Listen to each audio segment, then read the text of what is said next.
নমস্কার, দ্য ওয়ালে আপনাদের স্বাগত।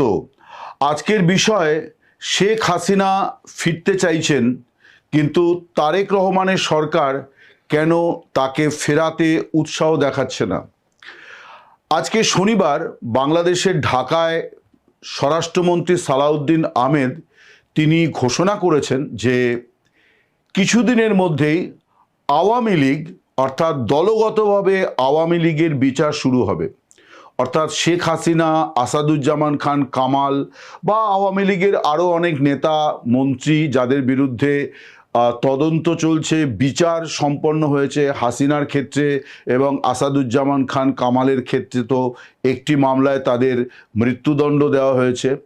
এখন দলগতভাবে আওয়ামী লীগকে তারকে বিচার করার একটা প্রক্রিয়া খুব শিগগিরই শুরু হবে বলে জুলাই আন্দোলনের শহীদদের স্মৃতিতে আয়োজিত ঢাকার অনুষ্ঠানে ঘোষণা করেছেন স্বরাষ্ট্রমন্ত্রী সালাউদ্দিন আহমেদ। এখন আওয়ামী লীগের বিরুদ্ধে অর্থাৎ দলগতভাবে আওয়ামী লীগের বিচার করার বিষয়টি, এই সিদ্ধান্তটি নেওয়া হয়েছিল অন্তর্বর্তী সরকারের সময়তে। এই সময়তেই তারা সংশ্লিষ্ট আইনে কতগুলি সংশোধনী অন্তর্ভুক্ত করে এবং তার ফলে এখন আওয়ামী লীগ বা যে কোনো দল, সেই দলকে তাদের কোনো কৃতকর্মের জন্যে অভিযুক্ত করে আদালতে বিচারের মুখোমুখি করার রাস্তা খোলা হয়ে গিয়েছে এবং বিএনপি সেই আইন বহাল রেখেছে। এগুলি পুরনো কথা, আপনারা জানেন যে আওয়ামী লীগের যে কার্যক্রম নিষিদ্ধ, সেই কার্যক্রম নিষিদ্ধ করেছিল অন্তর্বর্তী সরকার, বিএনপি সেটাও বহাল রেখেছে। যারা অনেকে ভেবেছিলেন যে বিএনপি একটি রাজনৈতিক দল, তারা আরেকটি রাজনৈতিক দলকে নিষিদ্ধ করবে না, কার্যক্রম নিষিদ্ধ করবে না, এমনকি বিএনপি দলের শীর্ষ নেতৃত্বের তরফে একাধিকবার সে কথা বলাও হয়েছিল, কিন্তু ক্ষমতায় আসার পর তারা কিন্তু সম্পূর্ণ উল্টো পথে হাঁটছেন। এখন আমি যে প্রশ্নটিকে সামনে রেখে এই ভিডিওর বিষয়ে বলতে চাইছি সেটি হচ্ছে যে সকলেই এখন জেনে গিয়েছেন যে শেখ হাসিনা তিনি বহু সংবাদ মাধ্যমকে, অর্থাৎ আন্তর্জাতিক এবং ভারতের বহু সংবাদ মাধ্যম, তার সঙ্গে দ্য ওয়াল, আমি যে প্রতিষ্ঠান থেকে এই ভিডিও করছি দ্য ওয়াল, তাকেও তিনি দু দফায় যে সাক্ষাৎকার দিয়েছেন, তার দ্বিতীয় দফার সাক্ষাৎকারে তিনি কিন্তু খুব স্পষ্ট করেই বলেছেন যে এবছর এই সাক্ষাৎকারটি প্রায় মাস দুয়েক আগে আমি নিয়েছিলাম, যে এবছরই তিনি দেশে ফিরে যাবেন এবং তিনি একথাও বলেছেন যে এবছর কবে ফিরবেন, কিভাবে ফিরবেন, এই বিষয়গুলি সম্পূর্ণই তার সিদ্ধান্ত, এর সঙ্গে ভারত সরকারের কোনো সম্পর্ক নেই। এবং তিনি এও ঘোষণা করেছেন যে দেশে ফিরে তার কি ধরনের কর্মসূচি আছে, তিনি রাজনীতিতে কিভাবে আবার অবদান রাখতে চান, যদিও তিনি জানেন যে তার মাথার উপরে মৃত্যুদণ্ডের খাড়া ঝুলছে। শেখ হাসিনা ওই সাক্ষাৎকারে বলেছেন যে আমি বাংলাদেশের সরকারকে বলছি যে আমার পাসপোর্টটা আমাকে ফিরিয়ে দেওয়া হোক। তার কারণ তার যে রেড পাসপোর্ট, আর কূটনীতিকরা এবং রাজনীতিকরা, বিশেষ করে মন্ত্রীরা যে পাসপোর্ট পান, সেই কূটনীতিকরা পাসপোর্ট সেটি বাজেয়াপ্ত করেছিল বা সেটিকে নিষিদ্ধ করে দিয়েছিল অন্তর্বর্তী সরকার। শেখ হাসিনা বলেছেন আমাকে পাসপোর্ট ফিরিয়ে দিন বা আমাকে ট্রাভেল ডকুমেন্টস পাঠান আমার জন্যে। তিনি তারেক রহমানের সরকারের উদ্দেশ্যে বলেছেন যে আমি ঢাকায় পৌঁছলে আমাকে কোথায় নিয়ে রাখা হবে, কোন কারাগারে আমাকে রাখবেন, সেটাও আপনারা স্থির করুন। তিনি আরও বলেছেন যে আমার ফাঁসির সাজা হয়েছে, ফলে আমাকে কোথায় ফাঁসি দেবেন তার জন্য আপনারা মঞ্চ প্রস্তুত করুন। রাজনীতিবিদেরা যে ভাষায় কথা বলেন তার থেকে অনেকটা চড়া সুরে, সাহসের সঙ্গে শেখ হাসিনা এই কথাগুলি চ্যালেঞ্জের সুরে তারেক রহমানের সরকারের উদ্দেশ্যে বলে রেখেছেন এবং এটা বোঝাই যাচ্ছে যে শেখ হাসিনা তার দলকে রক্ষা করতে এই ঝুঁকিটা তিনি নিচ্ছেন যে তার মৃত্যুদণ্ড হতে পারে। এবং এই মৃত্যুদণ্ড বাস্তবায়নের ক্ষেত্রে শুধুমাত্র বিএনপি সরকার নয়, তাদের সহযোগী বিরোধী দল অর্থাৎ জামায়াতে ইসলামী, এনসিপি, এরা সকলেই শেখ হাসিনার মৃত্যুদণ্ডের ব্যাপারে এক পায়ে খাড়া। অর্থাৎ তারা চান যে হাসিনা ফিরলে তাকে ফাঁসি কাঠে ঝোলানো হোক।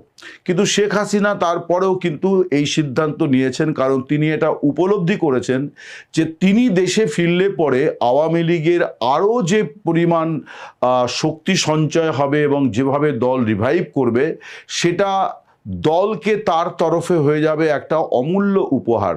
অর্থাৎ তিনি তার দলকে বাঁচানোর জন্যে তিনি নিজে ব্যক্তিগতভাবে এই ঝুঁকি নেবেন, এই ঘোষণা তিনি কিন্তু করে দিয়েছেন যে তিনি ফিরবেন এবং এ বছরই ফিরবেন, এবং তিনি ঠিক করবেন কবে কোথা দিয়ে তিনি দেশে ফেরত যাবেন। এই রকম এত জোরালোভাবে এই রকম একটা ঘোষণার পর অনেকেই কিন্তু প্রত্যাশা করেছিলেন যে তারেক রহমানের সরকারও হাসিনার চ্যালেঞ্জ গ্রহণ করে তাকে আইনি পথে ফেরত নেওয়ার জন্য ভারতের ওপর তীব্র চাপ তৈরি করবে। অর্থাৎ তারা এই প্রত্যর্পণ চুক্তি অনুযায়ী শেখ হাসিনাকে ফেরত নেওয়ার জন্যে ভারত বা নয়াদিল্লির ওপরে প্রবল চাপ তৈরি করবে। এটা অনেকে ধারণা ছিল যে তার কারণ এটাই নিয়ম যে তিনি যেহেতু সাজাপ্রাপ্ত আসামি, এখন প্রত্যর্পণ নিয়ম অনুযায়ী তার কি সাজা হয়েছে, সেই সাজা কারা দিয়েছে, কেন দিয়েছে, এই সংক্রান্ত সমস্ত নথিপত্র ভারত সরকারের কাছে পাঠিয়ে দাবি করার কথা। ভারত সরকার শেখ হাসিনাকে প্রত্যর্পণ করবে কিনা, অর্থাৎ হস্তান্তর করবে কিনা, সেটি আরেকটি ভিন্নতর প্রশ্ন। সেখানে আমি আপনাদের ইতিমধ্যে একাধিকবার বলেছি যে এরকম কোনো সিদ্ধান্ত ভারত সরকার নেবে না। তার কারণ বাংলাদেশের অভ্যন্তরে যে বিচার ব্যবস্থার যে অবস্থা, তার যা মান, সেই এবং আরও যা রাজনৈতিক পরিস্থিতি, যে জিঘাংসার পরিস্থিতি চলছে, তাতে এই রকম একজন ব্যক্তি যিনি একটি দেশের 5 বারের প্রধানমন্ত্রী, একটি দলের 45 বছরের সভানেত্রী এবং বঙ্গবন্ধুর কন্যা, এবং যিনি একটা সংকটময় মুহূর্তে ভারতে আশ্রয় প্রার্থী ছিলেন এবং তাকে আনা হয়েছিল ভারতে, এবং ভারত সরকার তৎপরতার সঙ্গে তাকে আশ্রয় দিয়েছে, তাকে কোনো মতেই ভারত এরকম একটা ঝুঁকিপূর্ণ সিদ্ধান্ত নেবে না যে যেখানে গেলে শেখ হাসিনার অনেক বড় বিপদ হতে পারে। কিন্তু আইনের দৃষ্টিকোণ থেকে এবং বাংলাদেশে বিএনপি এবং তার সহযোগী কিন্তু বিরোধী দল অর্থাৎ জামাত, এনসিপি, তাদের তরফে যে দাবিটা খুব জোরালোভাবে ওঠা উচিত ছিল এবং সরকারের তরফে যে তৎপরতা দেখানো উচিত ছিল যে শেখ হাসিনাকে এবার ফিরিয়ে এনে তার সাজা কার্যকর করা হবে, এই তৎপরতাটা কিন্তু দেখা যাচ্ছে না। এবং দুদিন আগে বাংলাদেশের বিদেশ প্রতিমন্ত্রী শামা ওবায়েদ তিনি সাংবাদিক বৈঠকে বলেছেন যে শেখ হাসিনাকে ফেরানোর ব্যাপারে, আইনি পথে ফেরানোর ব্যাপারে কোনো অগ্রগতি নেই। আমি আপনাদের বলি যে চিঠি শেখ হাসিনাকে ফেরানোর জন্যে বাংলাদেশ সরকারের তরফে পাঠানো হয়েছিল নয়াদিল্লিতে, যে চিঠির বিষয়ে নয়াদিল্লি বারে বারেই বলেছে যে আমরা আইনি বিষয়গুলো খতিয়ে দেখছি, সে চিঠি কিন্তু অন্তর্বর্তী সরকারের সময় আসা চিঠি। তারপরে প্রায় 4-4.5 মাস হয়ে গেল বিএনপি ক্ষমতায় এসেছে, বিএনপি সরকার কিন্তু কোনো চিঠি চাপাটি ভারতে পাঠায়নি। ভারত সফরে এসেছিলেন বিদেশমন্ত্রী খলিলুর রহমান, তখন তার সঙ্গে আলোচনা প্রসঙ্গে হাসিনার প্রত্যর্পণের বিষয়টি দিল্লির কর্তাদের সঙ্গে আলোচনায় উঠেছিল এমনটি শোনা যায়। কিন্তু এই মৌখিক আলোচনার তো কোনো ভিত্তি নেই। মূল বিষয় হচ্ছে যে তথ্য প্রমাণ সহ দিল্লির কাছে হাসিনারকে যে প্রত্যর্পণের দাবি পেশ করা, সেই ব্যাপারে কিন্তু তারেক রহমানের সরকার কোনো রকম উৎসাহ, আগ্রহ বা উদ্যোগ এসব কোনো কিছুই তাদের দেখা যাচ্ছে না। আবার যদিও বারে বারেই তারা হুঙ্কার দিচ্ছে যে শেখ হাসিনার রাজনৈতিক মৃত্যু হয়েছে, আওয়ামী লীগের রাজনৈতিক মৃত্যু হয়েছে, এমনকি সালাউদ্দিন আহমেদ আজকে বলেছেন যে আওয়ামী লীগের রাজনৈতিক মৃত্যু হয়েছে এবং তারপর দিল্লিতে আওয়ামী লীগের দাফনও হয়ে গিয়েছে। কিন্তু সেই দলকে আটকানোর জন্যে, সেই দলকে মোকাবিলার জন্যে এখন তারা বলছেন যে এই দলের বিচার হবে। তার মানে সালাউদ্দিন আহমেদের কথা অনুযায়ী মরণোত্তর আওয়ামী লীগের বিচার হবে, অর্থাৎ মৃত আওয়ামী লীগের বিচার হবে। যাই হোক, রাজনীতিতে আমরা এই ধরনের বিচিত্র কথাবার্তা শুনতে অভ্যস্ত, এইটা বড় কিছু বিষয় নয়। মূল বিষয়টি হচ্ছে যে তারেক রহমানের সরকার, তারা কেন শেখ হাসিনার চ্যালেঞ্জ গ্রহণ করে তৎপরতার সঙ্গে ভারত সরকারকে কথা বলছেন না, বা এতদিন পর্যন্ত বলেনি যে শেখ হাসিনা ভারতে অবস্থান করে সাংবাদিক বৈঠক, সংবাদদের মানে ইন্টারভিউ দিয়ে, সাক্ষাৎকার দিয়ে তিনি বারে বারে বলছেন যে তিনি ফিরে আসবেন এবং এবছরই ফিরবেন। আমরা তাকে আইনি পথেই ফেরত চাই। এটা না করার একটা কারণ যেটা আমি ইতিমধ্যে অনেকবার ভিডিওতে বলেওছি, আবার আমি নতুন করে কথা বলছিলাম বাংলাদেশের আমার পরিচিত জন যারা আছেন, সাংবাদিক এবং প্রশাসন এবং সুশীল সমাজের ব্যক্তি, আমি তাদের সঙ্গে কথা বলে যেটা বুঝতে পারছি যে শেখ হাসিনাকে ফেরত চাওয়ার এই যে বিষয়টি, এই বিষয়টিকে মোটামুটি বিএনপি সরকার তাদের কার্যক্রম থেকে সম্পূর্ণ মাইনাস করে রেখেছে। তার কারণ তারা এটা চায় না যে শেখ হাসিনা দেশে ফিরুন, তারা এটা চায় না। কারণ শেখ হাসিনা দেশে ফিরবে, তারপর তার সাজা হবে, তার মৃত্যুদণ্ড হবে। এই যে বিষয়গুলি, যেগুলি নিয়ে লোক খ্যাপানো কথা বাংলাদেশের মাঠে ময়দানে নানানজন বলার চেষ্টা করছেন, বিএনপি নেতারা বলছেন, এগুলি সবই কিন্তু আসলে লোক খ্যাপানো, লোক দেখানো কথা। শেখ হাসিনাকে তারেক রহমান কোনো অবস্থাতেই চান না শেখ হাসিনার স্বদেশ প্রত্যাবর্তন হোক। তার একটা বড় কারণ কিন্তু হচ্ছে রাজনৈতিক। সেটি হচ্ছে যে এই কার্যক্রম নিষিদ্ধ দলটিকে নিয়েও তারেক রহমান এতভাবে বিব্রত, বিচলিত, চিন্তিত এবং তার দল এত অসহায় অবস্থার মধ্যে পড়েছে যে তারা এখন প্রমাদ গুনছেন যে সত্যি যদি শেখ হাসিনা কোনোভাবে বাংলাদেশে প্রবেশ করে ফেলেন তাহলে কি হবে। এই বিষয়টি আমি বিএনপির কয়েকজন নেতার কাছ থেকেও জানতে চেয়েছিলাম যে তারা কি মনে করছেন।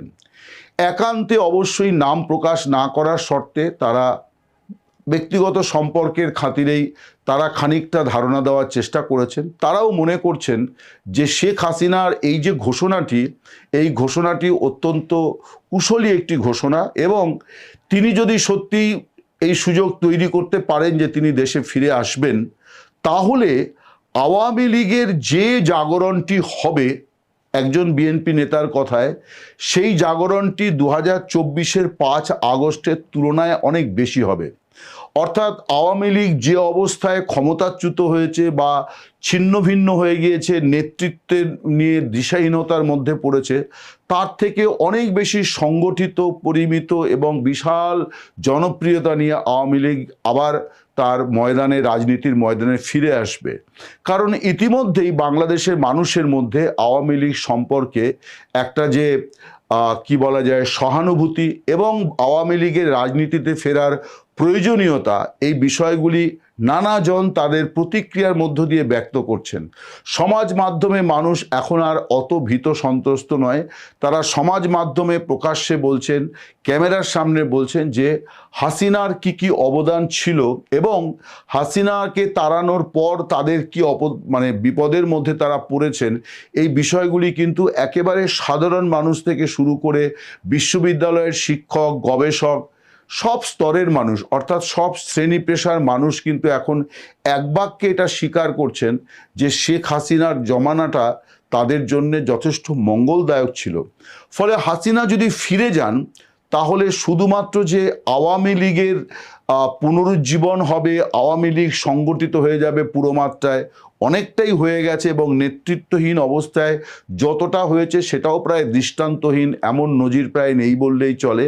কিন্তু হাসিনা যদি ফিরে যান, তাহলে বলা হচ্ছে যে আওয়ামী লীগের এমন জাগরণ হবে বা আওয়ামী লীগ এতটা শক্তিশালী হয়ে উঠবে যে সেটা সামাল দেওয়ার মতো অবস্থা বিএনপি, জামাত, এনসিপি সম্মিলিতভাবেও সেটা তারা করতে পারবে না।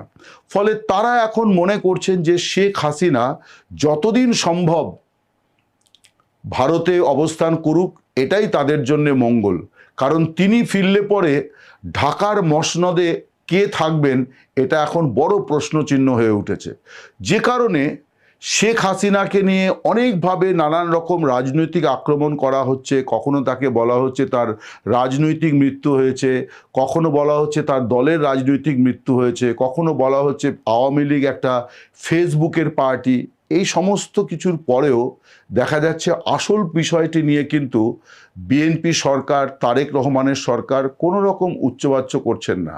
শেখ হাসিনা প্রকাশ্যে এত বড় চ্যালেঞ্জ দিলেন, কিন্তু তারেক রহমান চ্যালেঞ্জ গ্রহণ করলেন না। অন্তত এখনো পর্যন্ত প্রায় 2 মাস এই ঘোষণার হতে চলল যে শেখ হাসিনা বলেছেন যে তিনি দেশে ফিরবেন, এবছরই ফিরবেন, কিন্তু বাংলাদেশ সরকারের মুখে কুলু পেটেছে এই ব্যাপারে।